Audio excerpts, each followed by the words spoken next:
Jérémie chapitre 14, commençons au verset 1. La parole qui fut adressée à Jérémie par l'Éternel à l'occasion de la sécheresse. Juda est dans le deuil. Ses villes sont désolées, tristes, abattues, et les cris de Jérusalem s'élèvent. Les grands envoient les petits chercher de l'eau, et les petits vont aux citernes, ne trouvent point d'eau, et retournent avec leurs vases vides. Confus et honteux, ils se couvrent la tête. La terre est saisie d'épouvante, parce qu'il ne tombe point de pluie dans le pays, et les laboureurs confus se couvrent la tête. Amen. Les labourants confus se couvrent la tête. Les planteurs, ils cultivent, ils attendent la pluie, il n'y a pas la pluie. La sécheresse, c'est un moment difficile à vivre. C'est un moment où l'on manque de tout. C'est un moment où l'homme manque de tout. Il y a la sécheresse physique. Selon les champs que les gens cultivent, il y a la sécheresse spirituelle. On cherche Dieu sans le trouver. De même qu'on cherche de l'eau sans le trouver. On cherche Dieu. On prie. On pleure sans le trouver. Pourquoi? Parce qu'il y a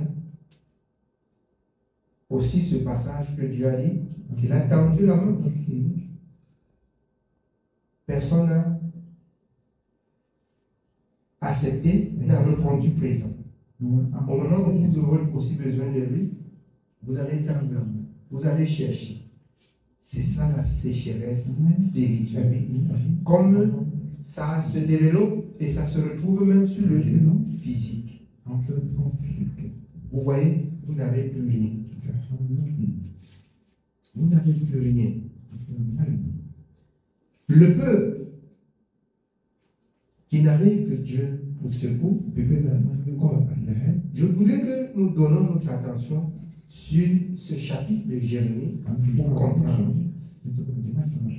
Alors, le psalmiste dans Ecclésiaste 7,14, il a dit, pour ceux qui sont intelligents, Ecclésiaste 7,14, avant de revenir dans Jérémie.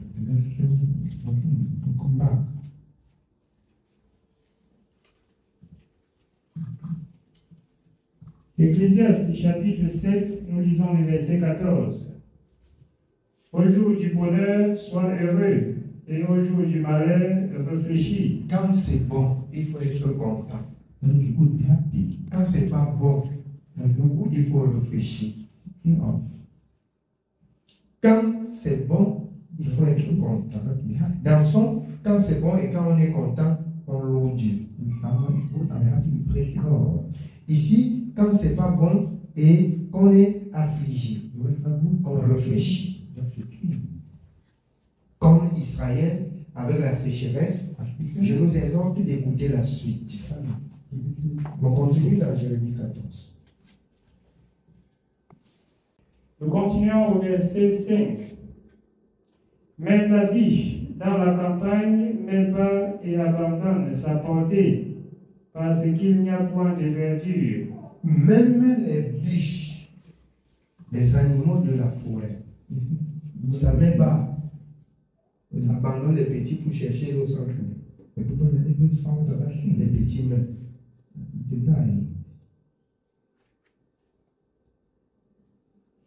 Quand les animaux même dans la forêt meurent, sont en danger, sachez que l'homme, c'est un signe, c'est la souffrance.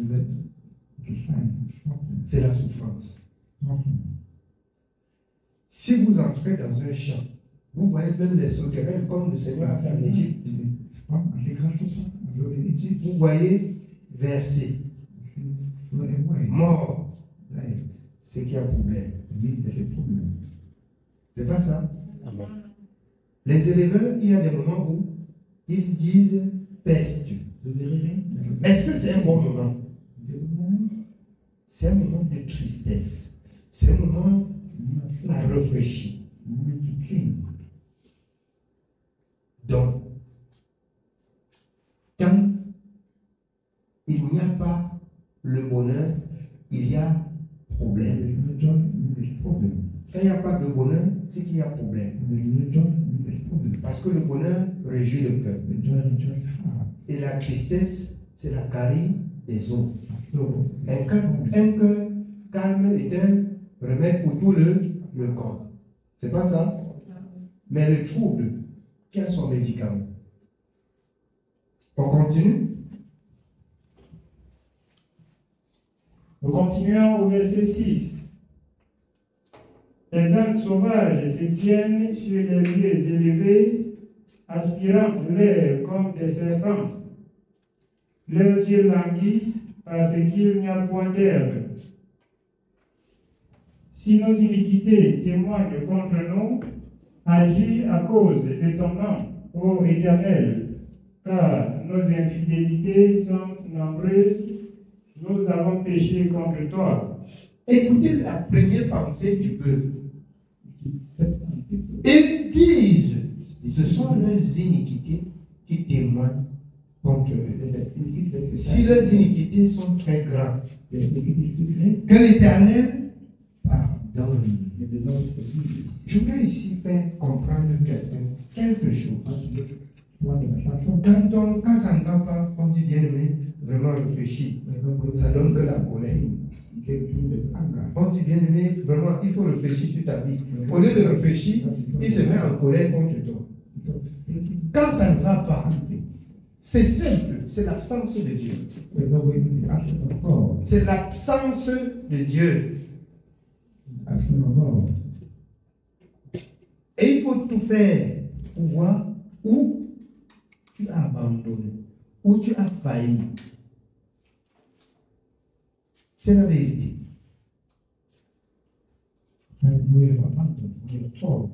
Nous allons continuer. Nous continuons au verset 8. Toi qui es l'espérance d'Israël, son sauveur au temps de la détresse, pourquoi serais-tu comme un étranger dans le pays, comme un voyageur qui entre pour passer la nuit? Pourquoi serais-tu comme un homme stupéfait, comme un héros incapable de nous secourir? Tu es pourtant au milieu de nous, ô Éternel, et ton nom est invoqué sur nous. Ton Ne nous abandonne pas. Ton nom est invoqué sur nous, ne nous abandonne pas. Vous comprenez? Quoique la sécheresse, quoique les difficultés, il rappelle à Dieu, c'est toi notre Dieu. Comment tu peux te taire quand le peuple souffre? Oui, nous avons péché. Même si nos transgressions subordent, alors souviens-toi de nous. Souviens-toi de nous. Donc, nos péchés sont nombreux qu'on ne connaît lequel, pour lesquels nous souffrons. Souviens-toi de nous. Mais quand l'homme souffre, quand l'homme fait connaître ses besoins à l'Éternel, Dieu n'agit pas promptement comme il veut. Il a fait le songe, il interprète. Chaque chose pour lui, c'est les visions. Ça va arriver. Ça va être comme ça. Ça va être comme ça. Ça va être comme ça.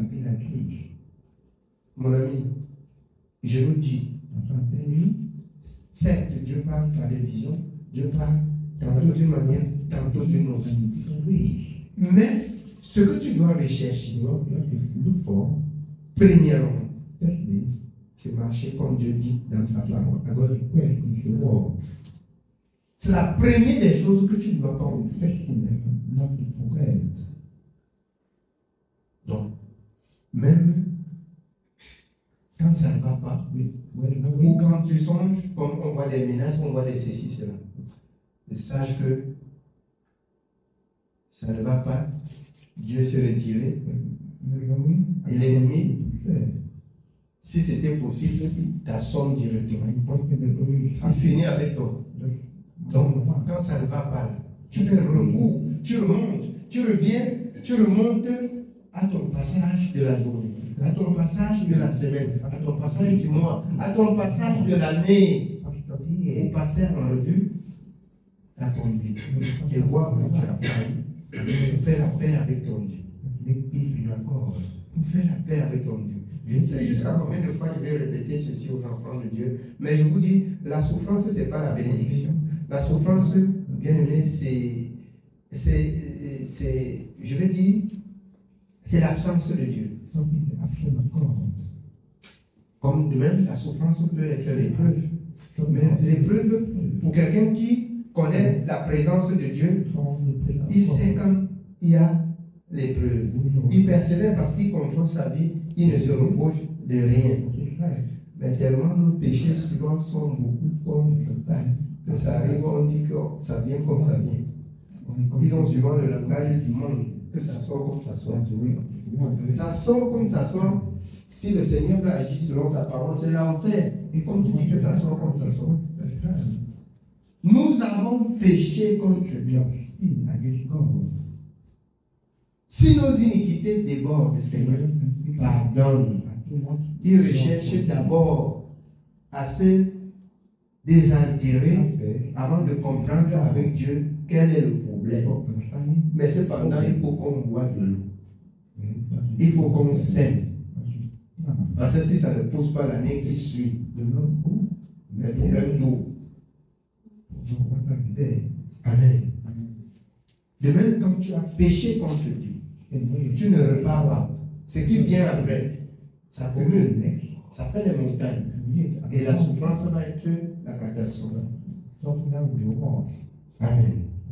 Oui, on continue. Nous continuons au verset 10.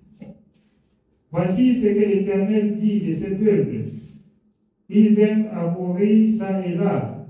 Ils ne savent retenir leurs pieds. L'Éternel n'a point d'attachement pour eux. Il se souvient maintenant de leurs crimes et il châtie leurs péchés. Dieu châtie leurs péchés. Pourquoi? Parce qu'il ne se tient pas dans la parole. Ils partent ça et là. Ils sont vagabonds. S'ils se répandent, même ils ne savent. Le mal est tellement beaucoup qu'ils ne savent pour quel mal ils vont se repentir. Ils partent ça et là. Ils ne sont pas fermes dans la parole. Donc ils cherchent le secours à tous les niveaux. Même au prix du péché, ils cherchent le secours. Et Dieu se souvient qu'il a un peuple qui n'est pas ferme. Il châtie. Il châtie. Oui. Au verset 11. Et l'Éternel me dit, n'intercède pas en faveur de ce peuple. S'ils jeûnent, je n'écouterai pas leurs supplications. S'ils offrent des holocaustes et des offrandes, je ne les abréerai pas, car je veux les détruire par l'épée, par la famine et par la peste. Ça, ce sont des rebelles qui pêchent, qui cumulent péché sur péché et qui ne songent même pas se repentir, s'abaisser et s'approcher de son Dieu. Ils cumulent, ils pratiquent le péché. Le Seigneur dit aux serviteurs, n'intercède pas. Même quand tu es au niveau où tu n'as pas de communication avec les hommes, cherche la communication avec Dieu. Cherche à te rapprocher de Dieu. Si tu te rapproches de Dieu, si tu côtoies encore ton Dieu jusqu'à ce qu'il te tend la main, un homme ne peut pas te retenir. L'homme cherche à te retenir. Dieu le frappe parce que tu es précieux à ses yeux. Mais si tu ne sers à rien, à Dieu, alors ça va être difficile. Ça va être difficile. Amen. Oui, bien. Nous continuons au verset 13. Je répondis, ah, Seigneur éternel, voici, les prophètes leur disent, vous n'aurez point d'épée, vous n'aurez point de famine, mais je vous donnerai dans ces lieux une paix assurée. Alors, vous comprenez, les prophètes de Baal, quand je dis prophètes de Baal, ce sont des faux prophètes. Il est rassure que ne vous dérangez pas. C'est ça qui est dans le monde.